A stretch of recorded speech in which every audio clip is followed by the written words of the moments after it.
afternoon. I'm Siân Smith and this is Hannah Justiva. We're both barristers in the Financial Remedies group here at 42BR.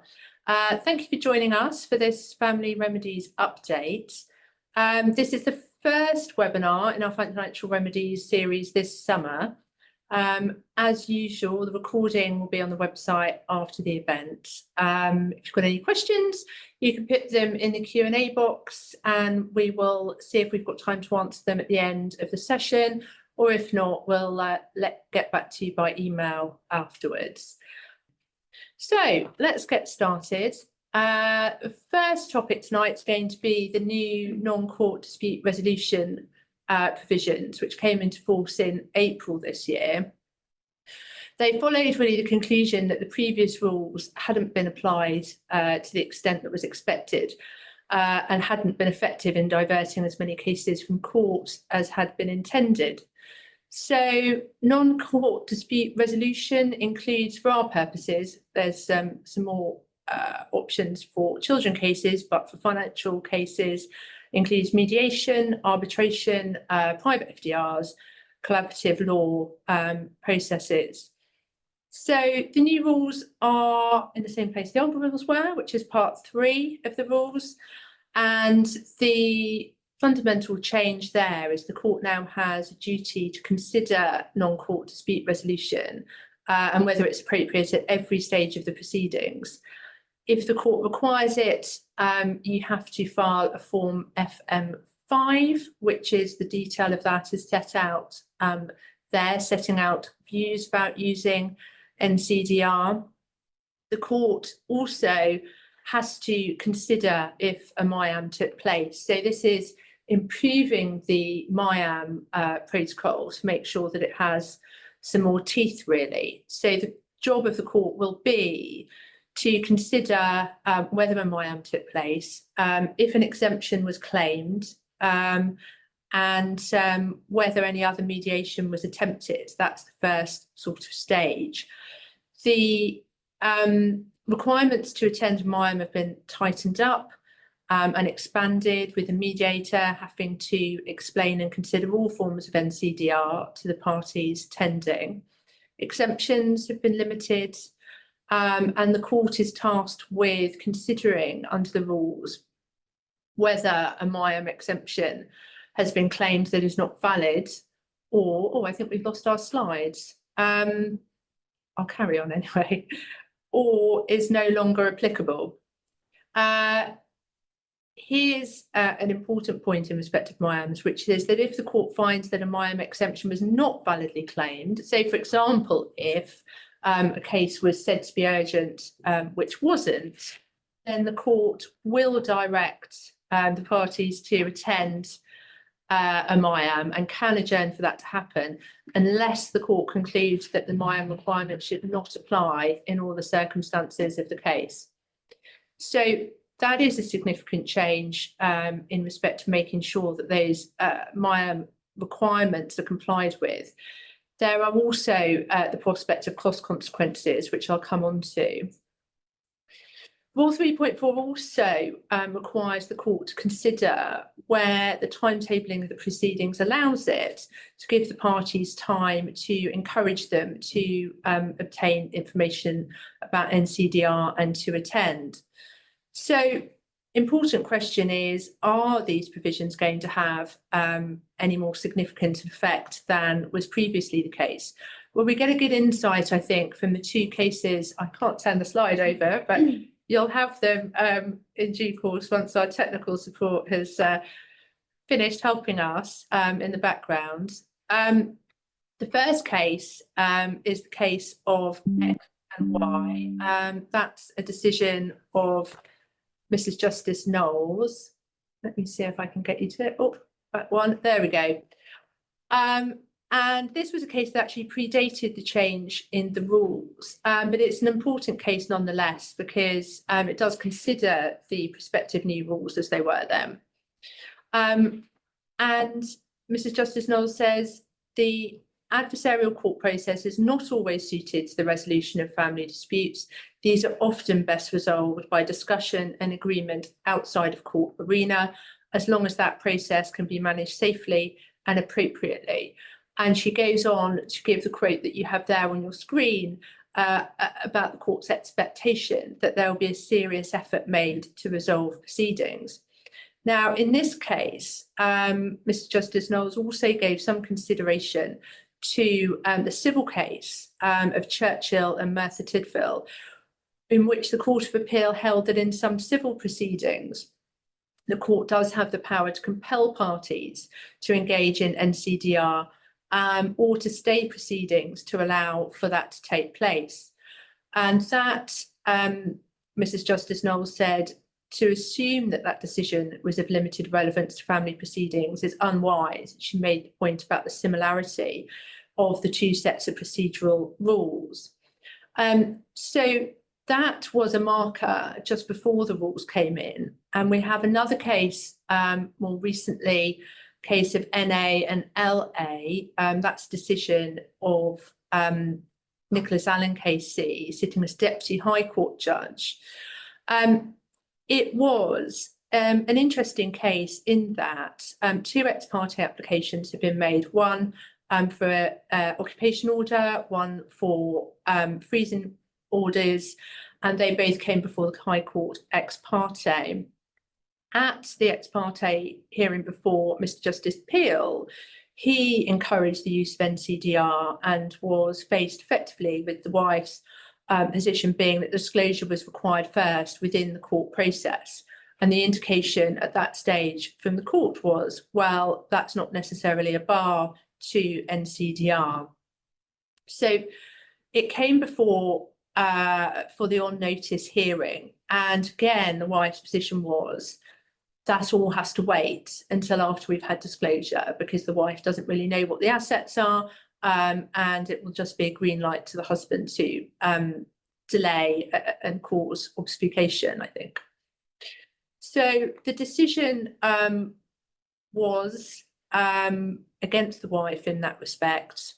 The judge decided that, or made clear that, there's no need for financial disclosure to be given prior to NCDR. It will almost invariably provide for disclosure, and made the point that in particular arbitration has a mechanism whereby the parties can get the court to enforce any orders made of the tribunal which aren't complied with. He also went on to look at the issue of the MIAM exemption. And what was found was not that the MIAM exemption wasn't validly claimed, that wasn't really considered, but that the urgency exemption was no longer applicable. Freezing order had been made, situation was regularised and kept ready for the parties to be able to engage in NCDR. And so he stayed the proceedings in order for that to happen, and in passing making reference to a decision of Re-K in which it was said that it was particular concern that the statutory MIAM requirement could be avoided by asserting that the case was urgent. So that's a really important case, really setting down the marker, I would suggest, as to how the courts may be willing to apply these provisions. The last thing to be aware of on this topic is the teeth. And although the rules don't provide that the court has the power to direct parties to attend mediation or any other NCDR, the new rules expressly make a failure by a party without good reason to attend NCDR a reason to depart from the general starting point of no order for costs. And the practice direction also emphasises that parties' conduct in relation to NCDR will be taken into account when considering costs.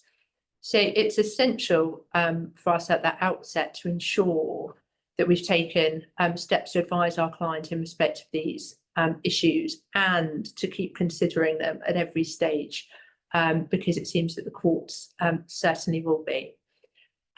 So I'll hand over to Hannah for the next topic. Thank you. So the next topic is transparency. At the beginning of this year, the transparency pilot was extended to include financial remedy proceedings. So it's currently taking place in the Central Family Court, also in Birmingham and Leeds, and it's planned that it will be extended to the High Court at the Royal Courts of Justice this November. The pilot covers applications in respect of financial remedies on divorce, also Schedule 1 and also Part 3 applications. Now, where you will kind of find your guidance, so we're looking in the rules, Rule 27.11, as well as Practice Direction 27B. The first thing to be aware of is, although the transparency pilot has been extended, FDRs are excluded, really for obvious reasons, to try and help parties settle. In terms of who could attend, so collectively the term we're being encouraged to use is reporters. So really we're looking at journalists or legal bloggers. If a legal blogger does try and attend the hearing, they must complete a form FP301, so it would be wise to ask for that. Just to flag, but of course they can attend remotely or in person. Now, Rule 27.11 gives them a general right of attendance. It isn't the case that the reporter needs permission to apply, or that they need to give any notice that they are going to attend. Instead, and if we go on to subsection 3 of the rule, that gives the court the power to exclude reporters from all or part of the proceedings. Now, this is a test of necessity, so you're looking at the interests of any child concerned, you're looking at the safety or protection of a party or a witness or a person connected with such a party or witness, orderly conduct of proceedings, and that justice will otherwise be impeded or prejudiced. If there is a request to exclude the reporter, it's important to note that reporters should be allowed to respond, so they wouldn't be excluded from hearing those submissions. The other point that's flagged is, if the objection is really around, well, these proceedings are confidential, there are concerns generally about reporting, it's really unlikely that that is going to be persuasive to the judge in determining that actually they should be excluded. Really, it's to be expected that unless there is a specific or a particularly good reason why, the reality is that they're probably going to be able to stay.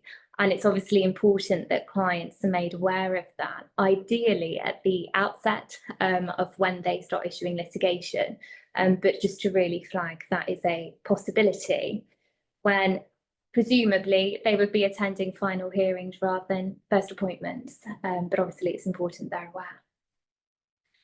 The other point to note when the court might consider or be encouraged to consider when determining should they be excluded from part of the proceedings or not, it's quite an old case, but Rias FC, a child appellant 2004, UKHL 47. The reason this is helpful is because it discusses the interplay between Article 8 and Article 10. So, of course, Article 8 being the right to a private and family life, and Article 10 being freedom of expression. The case really just emphasises that the rights are equal, neither has precedence over the other, and it talks about an intense focus on the specific issues, and describes the ultimate balancing test that the court will need to consider. Apart from that, practicalities, if you do have a reporter attend a hearing. So the guidance is that the documents they should be provided with are position statements and the ES1. In respect of other documents, including the ES2, that would not ordinarily be given to them, and permission it would be wise to seek. That also, just to flag, it's not envisaged that lawyers will have to redact the documents. If they do wish to redact the documents, they would need to seek permission. If, for example, in a position statement, another document is quoted from, the idea, at least, is that the burden would be on the reporter to redact that element rather than on lawyers. You'll also need to deal with as a practical point, the transparency order. There's a very helpful template, and essentially it sets out that it would permit anonymised reporting, say for specific details, and it gives quite a useful list of the kinds of details that you would need to flag, things like names, addresses, names of children, photos, any schools that are being attended by children involved in the proceedings, employers, accounts or investments, that kind of thing, and that's all set out quite helpfully in the template. So I will hand back to Siân. Thank you very much. So the next section, we're going to be talking about Part 3 applications, that's claims following overseas divorces, and particularly the leave application and the consequential set-aside application that may follow. So the Supreme Court heard the appeal in the case of Potanin and Potanina in January of this year. Parties who were, I think, described as massively rich, assets of 20 billion or thereabouts, bringing an application, wife was bringing an application in this country following a divorce and financial orders that were made in Russia. So the process proceeded in line with the procedural approach at the time, which was an ex parte application by the wife who'd been awarded 41.5 million in Russia. That application for leave was made ex parte in accordance with general procedure and was granted. The husband then made an application to set aside that grant of leave. The test, as it stood prior to the Supreme Court decision, was, of course, whether the husband could apply a knockout blow to the grant of leave in order to set it aside. Test that was so high, not usually possible to do so, but in this case, Mr. Justice Cohen found that he had experienced in the ex parte hearing 3 categories of misrepresentation in respect of the application for leave on behalf of the wife, and that being the case, he set aside that grant. He found that there'd been misrepresentation in respect of the level of child maintenance and the strengths of the connections with England as being founding jurisdiction. There was misrepresentation as to the Russian litigation and as to the state of the English law. That decision to set aside the grant of leave was overturned on appeal by the Court of Appeal.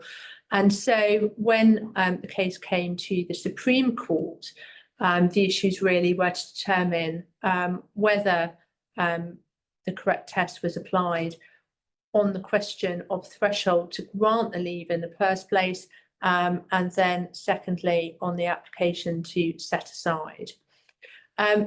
The decision of the Supreme Court was effectively to say that the application of a test that had been lowered in terms of the grant of leave to such an extent that the court would consider granting leave as long as the claim was not totally without merit or abusive, that did not fairly represent the threshold for granting leave.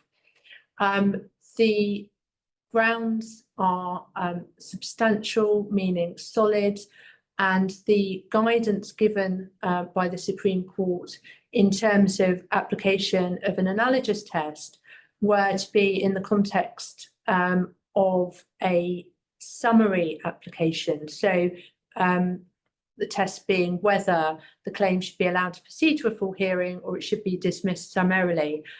And in the context of other proceedings, the test that is applied is whether the claim has a real prospect of success. And that in substance is the test that the court is applying in this case, or in these cases. Made the point that longer hearings were needed to deal with leave applications. The threshold then on the set-aside application the test on the set-aside application, again, was the subject of some scrutiny. And Lord Leggett went to give 3 reasons why the approach which had previously been adopted was not fair to respondents. First of all, of course, and it follows from general principles of fairness, that to deny a party adversely affected by an order, that being the grant of leave, an opportunity to say why the order should not be made is unfair. Also made the point that, as well as being unfair, that procedure is foolish because judges make better decisions if they hear an argument from both sides, but also a procedure that prevents a party from objecting to an order in the first place because it is heard ex parte, and then only allows a party effectively to be heard on that point if he can show that the court was materially misled at the hearing, is only likely to increase the temperature within proceedings as well as the costs and court time applied to it. So the right to apply for leave to be set aside, emphasised to be unconditional and not requiring a knockout blow. So that's the position at the conclusion of the proceedings in the Supreme Court. We now have the case of TY and XA, which is the first decision since on point. It's the decision of Mr. Justice Moore. And in fact, he had dismissed the husband's application for leave to set aside the leave, to apologise. He had refused the husband's application to set aside the grant of leave prior to the Supreme Court decision, but granted him permission to reapply if the law was changed, as it was. And so Mr. Justice Moore went on to emphasise and set out in very accessible, very helpful terms what the meaning of the Supreme Court decision is and how it's going to be applied in first instance decisions. There must be a substantial or solid ground for bringing the claim for financial relief, and the application for leave should only fail if it's of insufficient merit to avoid a summary dismissal. So that's applying the test of reasonable prospects of success, which means essentially that the claim should only fail if it's of insufficient merit to avoid a summary dismissal. And that will only happen in circumstances where the court concludes that either as a matter of law that the claim cannot proceed, or even if the applicant was to prove all of the disputed facts in his or her favour, the claim would be bound to fail.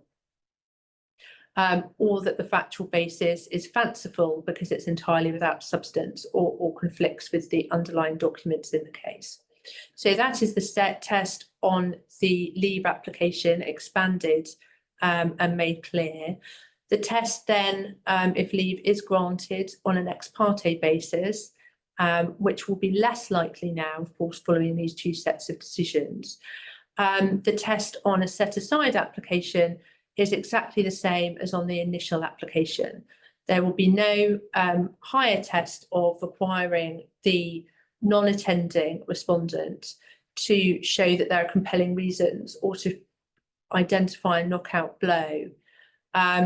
It remained, he found in this case, considering the husband's set-aside application, that the burden of proof was on the wife to satisfy the court that the case was a suitable one to be granted leave. He made the last and final point in terms of procedure, which is extremely important for all of our purposes, that in the absence of consent, all initial applications for leave should be heard on notice to the respondent. So that is as clear as it can be in terms of that aspect of the procedure. I'll hand back over to Hannah. Okay, so moving on to the topic of conduct. So Svetkov and Carrera, 2023, it's a case from Mr. Justice Peel. It provides, first and foremost, a really useful summary on the law and conduct. So that's at paragraphs 40 to 48, will all be familiar, but just to recap, so of course we're looking at section 25(2)(g), conduct such that it would, in the opinion of the court, be inevitable to disregard. Mr. Justice Peel then refers to the case of OG and AG 2020, of course a case of Mr. Justice Mostyn, where he set out there are 4 different types of conduct. So we have the gross and obvious personal misconduct, the ad back jurisdiction, litigation misconduct, and the process of drawing adverse inferences where there is insufficient disclosure. What Mr. Justice Peel goes on to do is set out, in his view, how he thinks it needs to be pleaded, to be set out effectively. So we're looking at 4 separate aspects. The first one is it needs to be set out what are the facts that are being relied upon, what are the findings that are being sought. The second thing that you would need to do is say how those facts, even if they're found, meet the conduct threshold. And he reminds us that, of course, the conduct threshold has been set at a high or exceptional level. Thirdly, it's really important that there is a causative link of that conduct to financial loss that has been incurred. And then once those 3 matters are established, then of course the attention of the court turns to considering that. What impact should it have on how the assets are distributed within the proceedings? In terms of where you need to set out that information, he's quite clear that you're looking at box 4.4 on the Form E, and that is the structure that you should adopt when setting out the client's position on conduct. Equally, he does make some criticism if, for example, a comment is made in 4.4, making a general criticism of the other party that quite clearly doesn't meet the threshold. He says it's to be strongly deprecated and should be abandoned. I'm sure we've all seen references in the Form E, but he's making it really, really clear that it's just not an acceptable thing to put down going forward. If clients do want to pursue a conduct argument, they need to set it out in the way we've just discussed. The other point that he raises, and hopefully we see this less often, is it is a separate section 25 factor conduct, and it's not acceptable to try and run conduct as one of the circumstances of the case, because he describes it as forensically dishonest. It's trying to use the back door to get conduct in, and that will probably or will not be accepted by the court.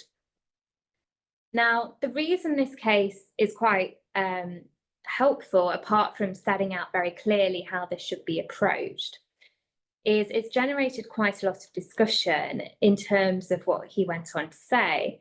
So he set out how the issue of conduct should be dealt with at the first appointment. I think it's fair to say ordinarily it would have been expected that if a party did really wish to pursue a conduct argument, they would be directions made for them to put forward their statement, and they may be warned quite strongly by the court, but they're allowed to put it forward. His perspective is somewhat different. He took the view that a party would, in effect, need permission to pursue a conduct argument, and that the court at the first appointment would need to be satisfied really of 3 key things. So one, that the exceptionality threshold of conduct has been met. Secondly, whether it is proportionate. Even then, is it proportionate to the case for it to be pursued? And thirdly, even if proven, would it actually be material to the outcome? Now, there is some debate as to whether that may amount to a strikeout, which of course isn't permitted within financial remedy proceedings. The case that we would look to for that is, of course, White and Vince 2015, 1 FLR 972, which of course was a Supreme Court case that did consider that strikeout was outside the scope for financial remedy proceedings. Interestingly, Mr. Justice Peel actually wrote in the Financial Remedies Journal that he does not regard robust case management of this sort as akin to the strikeout of a financial remedies claim of the sort regarded as impermissible by the Supreme Court in Wyatt and Vince. And instead, it's a robust identification of relevant issues so as to enable the court to exercise Section 25 discretion in a focused and proportionate way.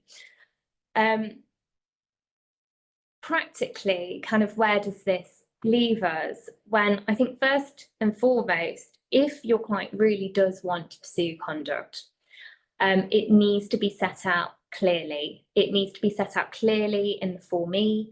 It also needs to be set out clearly in the position statement for the first appointment, because in light of this case, I think it's quite likely that a judge will need some persuading and perhaps needs more information as to why exactly it's being said it is appropriate for a conduct argument to be run. And I think gone really are the days where the judge would allow you to put forward your statement and then clarify what you want to say later.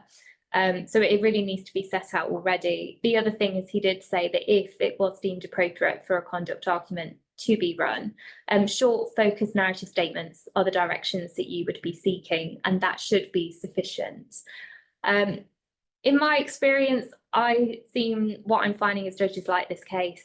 It's certainly an awful lot of sense in using case management powers in this way. I think almost inevitably there's going to be a level of discrepancy between judges, but generally they seem really keen on using their case management powers to really start scrutinising conduct arguments that are being put forward and considering whether it is proportionate to allow them to run. So certainly a case that is very useful. Thank you. Back to John. Thank you, Hannah. Next, we've got matrimonialisation. Case of Standish and Standish from earlier this year, case of Mr. Justice Moore, noted there to be the first to consider matrimonialisation in detail since 2011. The real issue here is application of the sharing principle, of course, and the assets to which that principle applies. The parties in this case disagreed as to what makes an asset matrimonial or non-matrimonial, and as to how property might become matrimonialised, so that the sharing principle then applies to it. I anticipate this will be of interest to everyone because so many cases are caught up in the identification of whether property is truly matrimonial or non-matrimonial, and whether it has become matrimonial during the course of the marriage. So although this is a big money case, the principles are of relevance in smaller money cases, although of course one has to work in that in a needs case, these arguments are going to be of much less significance. Turning to the facts, this was a case, total assets of about 132 million. The Mr. Justice Moore, from whom this appeal was heard, found that about 112 of that was matrimonial and 20 was non-matrimonial. In particular, within what he found to be matrimonial were assets of about 80 million, which were transferred from the husband's sole name into the wife's sole name in 2017, and a farming business in which some shares were transferred also. The decision at first instance was for an unequal division of the matrimonial assets, so giving the husband more of the matrimonial property because it had only become matrimonialised towards the end of the marriage. Both parties appealed.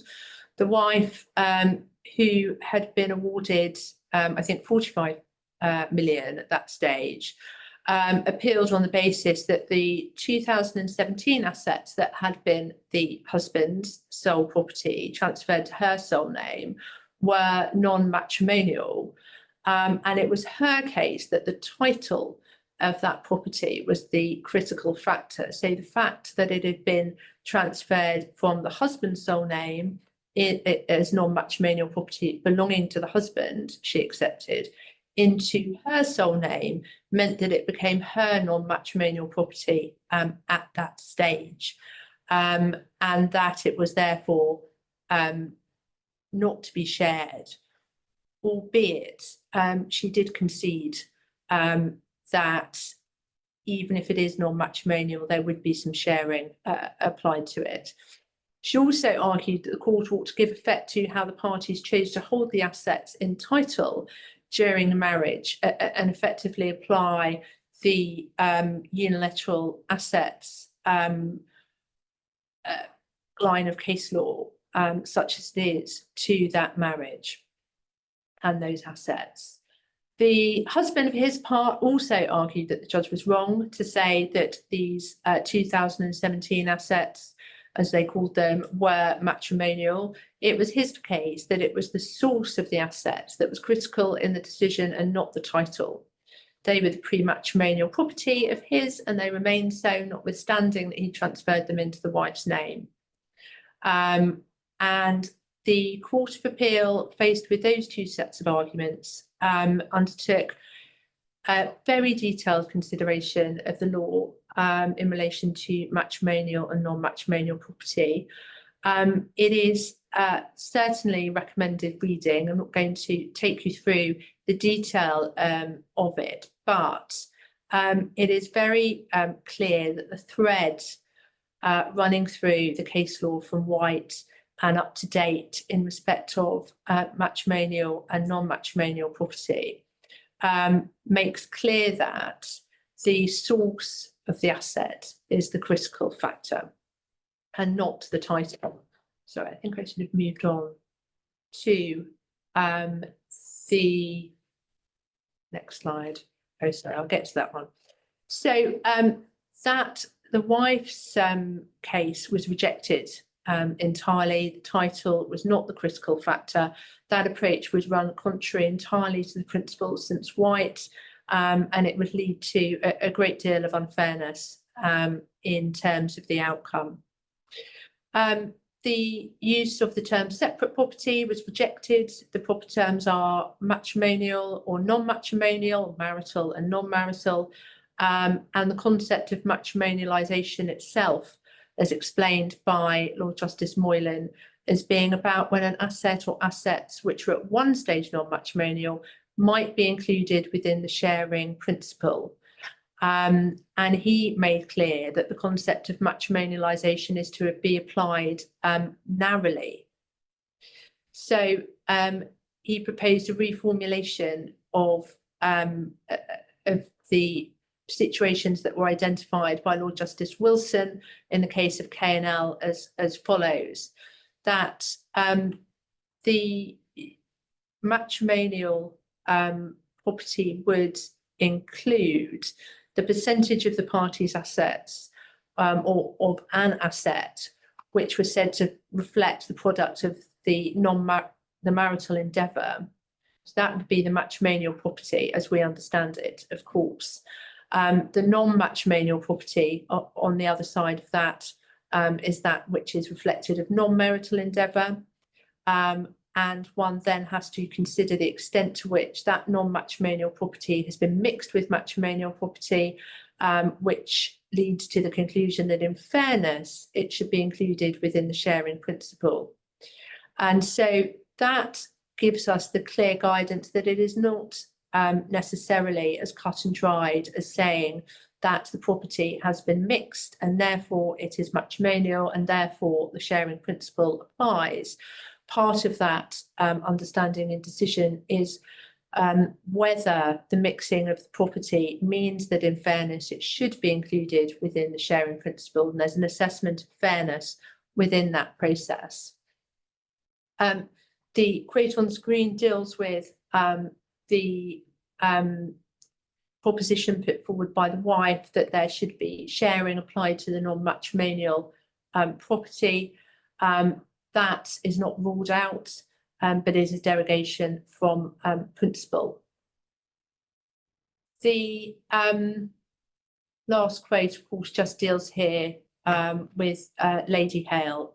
It's a quote making clear that it is the source of the property that is the important aspect in non-matrimonial.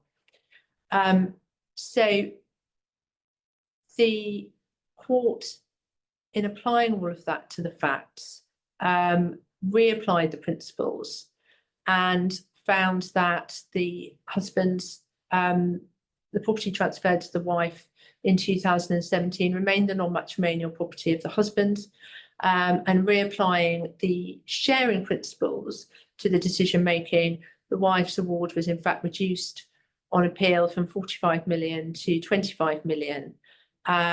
Interestingly, although that assessment was carried out by the Court of Appeal, the case had to be remitted for the application of the needs principle on the wife's case, because that was not capable of being determined in the Court of Appeal and hadn't previously been determined. I'll hand back over to Hannah for the next case. Thank you. So moving on to child maintenance. So this was a case of Mr. Justice Mostyn.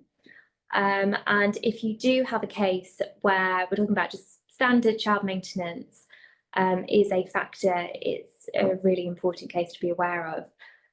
It effectively quite fundamentally changed the previous approach. So just for clarity, when we're talking about child maintenance with this case, we're looking at cases that are obviously more than £156,000 in terms of income, but less than an income of £650,000. We're not talking about a HEXA, so the Household Expenditure Child Support Award. And we're also not looking at a variation application. I'm going to come back to that point at the end of this segment. Also, just to be aware, what this is now being called is the adjusted formula methodology. So if someone is using that phrase, this is what they are talking about. As always, so Mr. Justice Mostyn in his judgment included a really useful summary just showing of the law to date in this area, of course, of which he had many of the judgments in, when in essence, the previous approach that he himself had put forward was that you take the child maintenance formula and just approach that and see what you get. And that could be your starting point. But he recognises in this judgment two criticisms there had been of that previous guidance. So one of them is on the slide now. What this is getting at is that there is an anomaly between how much maintenance there would be per child. So if you take the very top end, the income of 650, and you take the previous approach of just applying the child maintenance formula as per usual, you would get around £60,000 of child maintenance for a single child, £40,000 each for 2 children, and around £33,000 each for 3 children. And the criticism was that it simply doesn't cost that much more, and there shouldn't be such a discrepancy between how much is being paid in maintenance per child. The second criticism that he acknowledges is really getting at, it produces very high figures.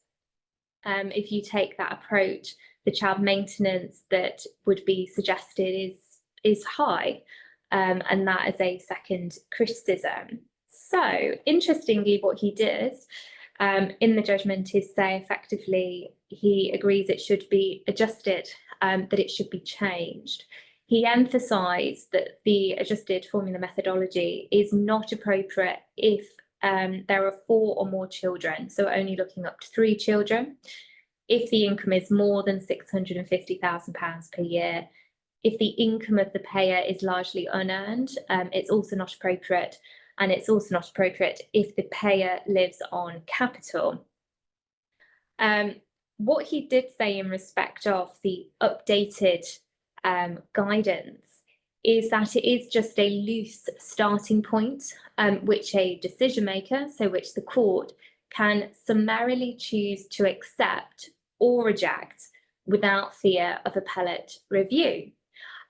So although it does provide an extremely useful steer for parties, there is, of course, entirely run the risk, if you do litigate and go to a final hearing, that your final hearing judge may simply say, I don't consider it fair in these circumstances, and there's not much that can be done about that.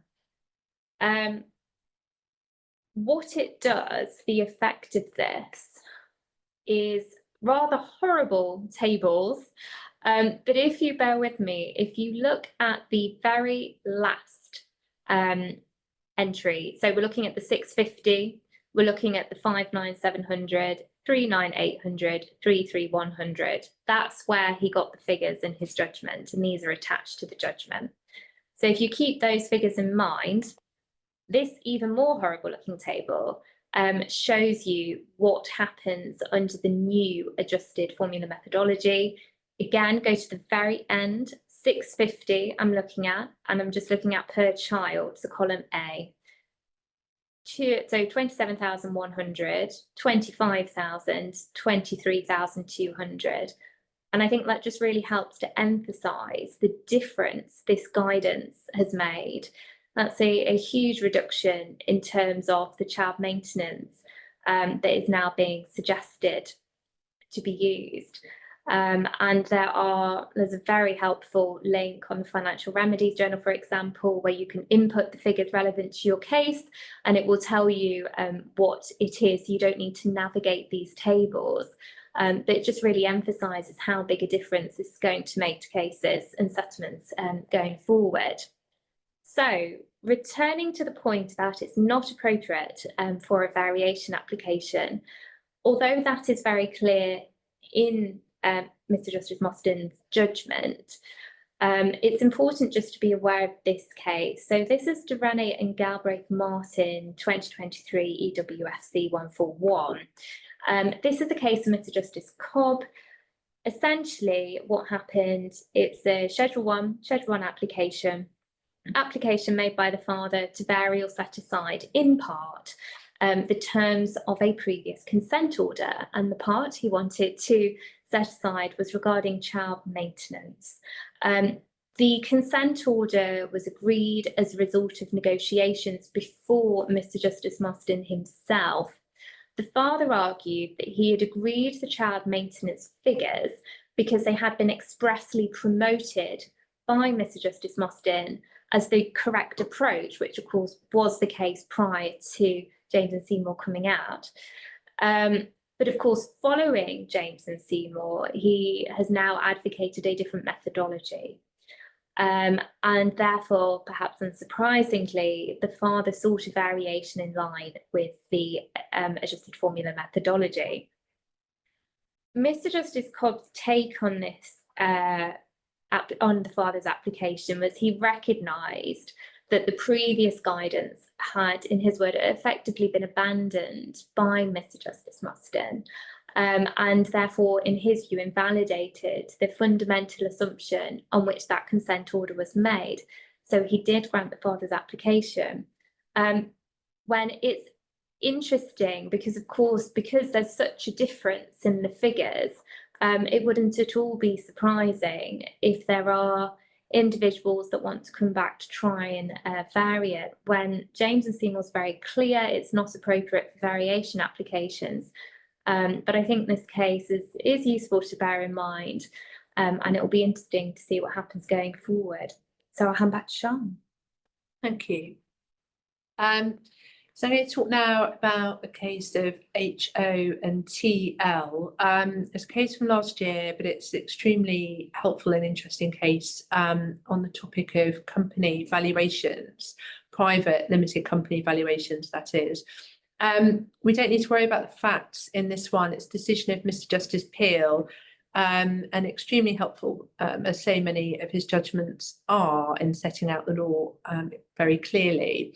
The only point to note about the facts is that the business in question was a hotel business, and hence the anonymisation in the name of the case is HO and TL. So moving on to the substance then. The business valuations, a restatement of principle really, but a really helpful one. The valuation, of course, is one for the court and not for the expert. And the court will always have in mind that private company valuations can be fragile and uncertain, described as some of the most fragile valuations that can be obtained. Of course, we know that different valuers can come up with different values for the same company. They can be a snapshot valuation, and there may be no market for the company at all. So there's complexity in terms of the valuations that's sort of baked into the nature of them. And of course, often there hasn't been any exposure to the real market. The points that are made by Mr. Justice Peel here are to consider the factors that affect the reliability of the valuation in the first instance.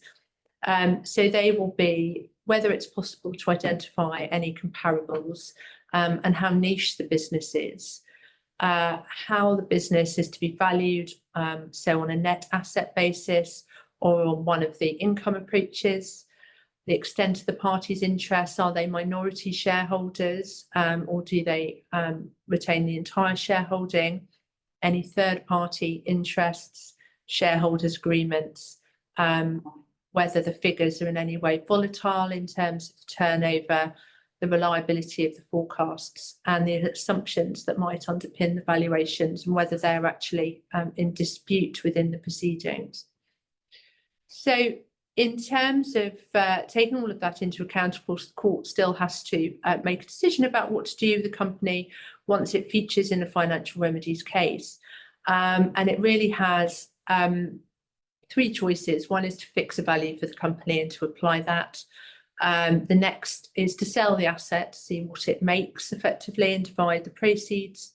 And the last is to divide the asset in specie, usually known as wealth sharing, of course. So whether the court is going to take any one of those approaches is, of course, going to be dependent on the facts of the case. There's likely to be quite a number of factors in relation to that. Where did the business originate from? Did one of the parties bring it into the marriage? Does it represent family wealth or non-matrimonial wealth? And what's the ownership structure of the business? Is it realistic or practical for there to be a sharing of that business, which effectively may require the parties to be tied together for a time unknown? The other point that the court, of course, has to bear in mind is that there's a difference in quality in the nature of a business. It is an illiquid asset. It is a risk-laden asset, more so than many others that the family may come to the court with. And the court then has to assess the weight that can be placed on the value, even where it has fixed a value for the purpose of going on to apply the Section 25 criteria. So this, Mr. Justice Peel emphasises that the structure of the award and the amount of the award are interconnected in the assessment of fairness, so that the overall allocation of the parties' assets by application of the sharing principle also affects a fair balance of risk and illiquidity as between the parent parties. So that features in the sharing determination. So the question then is, how does one or how does the court reflect the illiquidity or the risk that's inherent in the private company? And really, there are three choices for the court. The business valuation may incorporate a discount for factors such as minority shareholding, lack of marketability, and risk. He calls that the accountancy discount, so that the discount is built in to the valuation by the expert assessment. The second is for the judge to undertake a discounting exercise in application of the Section 25 criteria. He calls that the court discount. And the last way of applying a discount may be to do both, to take into account the factors that the expert applies and then to bring that into an overall assessment under the 25 criteria and make a further discount, which may be appropriate in some cases. So those are the factors that are set out in that judgment, give a really good guide as to how to approach businesses, how the court's going to approach businesses, what factors are going to be taken into account in terms of determining where the balance of fairness lies. And it may well lie in the person who is taking business in receiving a greater share of the assets before the discount is applied. So the other topic within this case, different law report, but only one on, is costs. And I'll rush through that quite quickly because we're running out of time. It doesn't restate the law. It doesn't provide anything new, particularly to the cost jurisdiction, but it is an excellent example of the application of the cost rules in a case where the court had found that, as Hannah mentioned earlier, in this case, the wife didn't formally pursue conduct, but set out lots of criticisms of the husband in her documents, making various pejorative comments, and that was found to maybe justify a cost order. There were other criticisms of her in not negotiating reasonably until very late in the day and maintaining an unrealistic and speculative approach. And the important really of this case is the emphasis that if one doesn't negotiate reasonably on an open basis, there will be a cost risk. And the fact that the award has been calculated on a needs basis does not mean that that costs order will not be made and that the other party will essentially have to carry the burden of the costs for both parties, as would otherwise have been the case here. I'll hand back to Hannah. She's got the last topic. The last topic. Slightly the last two topics. So there's negligence and pensions. You may have already heard of this case. So we're talking about Lewis and Cunnington Solicitors 2023. It was a case decided by Her Honour Judge Coe Casey. She was sitting as a Deputy High Court Judge. In essence, the complaint that she made was in respect of pensions and advice, or in her case, a lack of advice around this. What her position was is that she'd reached an unfair financial settlement with the husband. In particular, the settlement omitted a PSO in respect of his police pension. They had lived together since 1991, married in 1993 and separated in 2012. She'd had an initial consultation with her solicitors in 2012. There was a written retainer recording basic information, including that he had a high value private pension. They told her, though, her solicitors, that they could not advise without seeing full financial disclosure. 2 years later, she'd gone and agreed a settlement directly. And as part of that settlement, she was to receive £62,000, so it ended up being slightly less, on the basis that she would sign over a joint endowment policy, but he was to retain his police pension. The difficulty being that his pension had a cash equivalent value of £540,000 in terms of the total capital of the case being £590,000. She had instructed the solicitors simply to write up the consent order. They advised her they could not advise whether the settlement was fair or not without full financial disclosure, and they got her to sign a disclaimer. What Her Honour Judge Coe Casey's view of it was, is she criticised the one-size-fits-all in terms of the disclaimer used and made it clear that disclaimer needs to be specific to the facts of the case. She also took the view that general reference that a PSO may be made wasn't sufficient, and that the wife needed to, in the clearest possible terms, that this is a course that she should pursue, namely that she should pursue the PSO.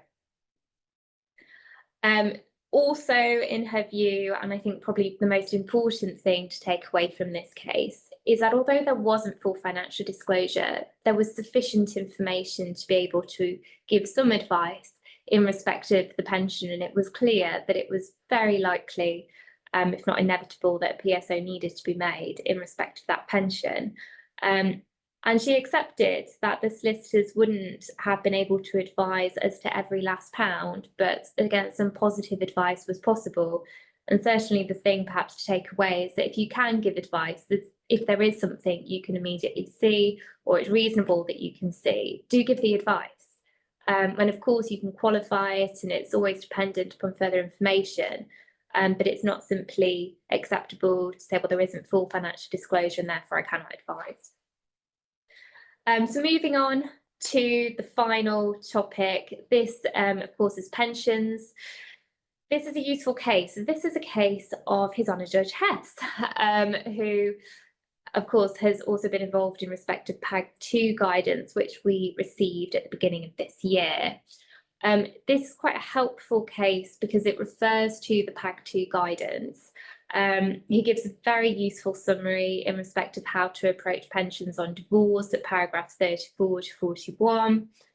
And I think just to kind of highlight 4 things from this case. So firstly, he refers back to, of course, previous judgment that I'm sure we're all familiar with, W&H 2020.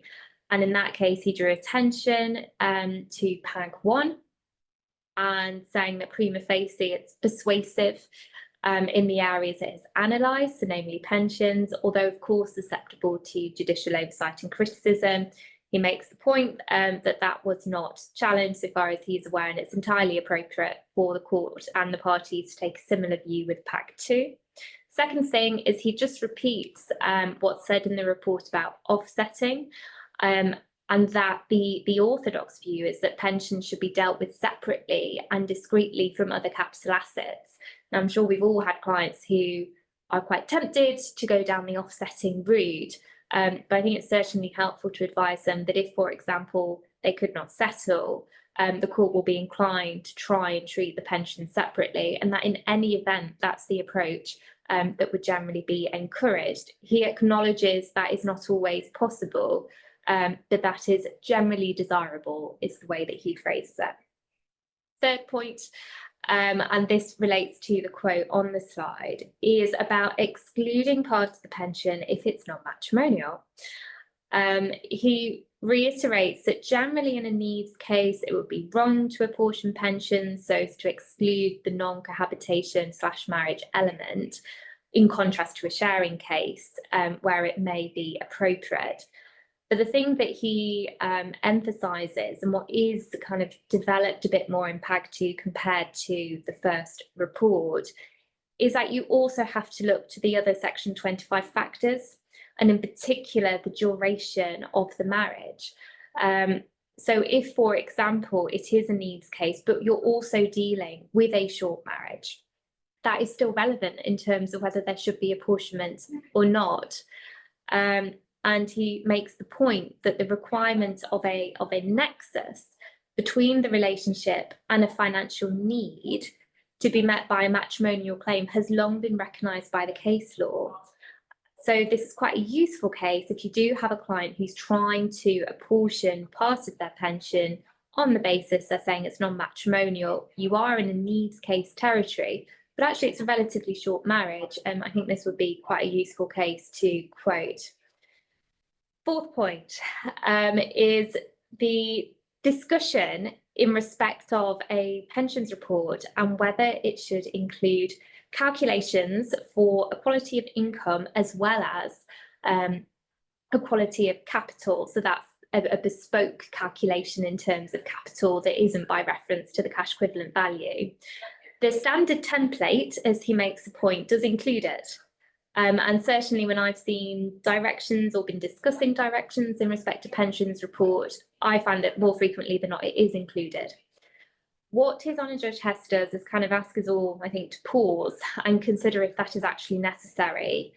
His view is very much that a calculation for equality of income should be sufficient in the vast majority of cases, and actually having a calculation for equality of capital doesn't particularly assist and costs a significant amount of money. The kinds of scenarios where you might need a calculation for equality of capital is around offsetting. So there might be a defined benefit pension, a police pension, and the cash equivalent value obviously is not reliable. So that might be one scenario. The second scenario is if there is a substantial disparity in the party's age. In that case, you may also need to have a calculation for equality of capital.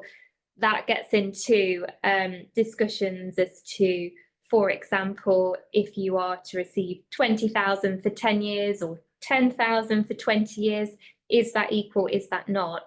If you are interested and want to go and have a look, in PAG 2 itself, it has a really quite lengthy discussion on this, and they accept that that they simply, there is not, they could not all agree, I think it's fair to say. PAG members, it says in the report, were not able to reach full consensus on the respective merits of capital and income valuation, where the cash equivalent is not thought to be an appropriate value for the purposes of divorce. It's in paragraph 6.17. It's kind of a good starting point. But it's just a flag. His Honour Judge Hess's view is generally you're fine with a calculation for equality of income, but to be alive to the fact this is not accepted across the board. Again, just thinking practically, I think it's just to be prepared that if you are seeking calculation on equality of capital, to make sure that you're clear why you're seeking that at the first appointment, because it may well be that is something that is pushed back by the other side and or the judge. So thank you very much for attending, and apologies for running slightly over. In terms of questions, I don't believe we received any, but in any event, we're quite clearly out of time. If there are any questions that you have, you can send them to events@42br.com. Obviously, this is also being recorded. The recording will be available shortly. The next webinar in our series is on Thursday, the 23rd of July, where Jeremy Hall and Desmond Kilcoyne will discuss recent developments and case updates in Talata cases. Thank you very much for joining us.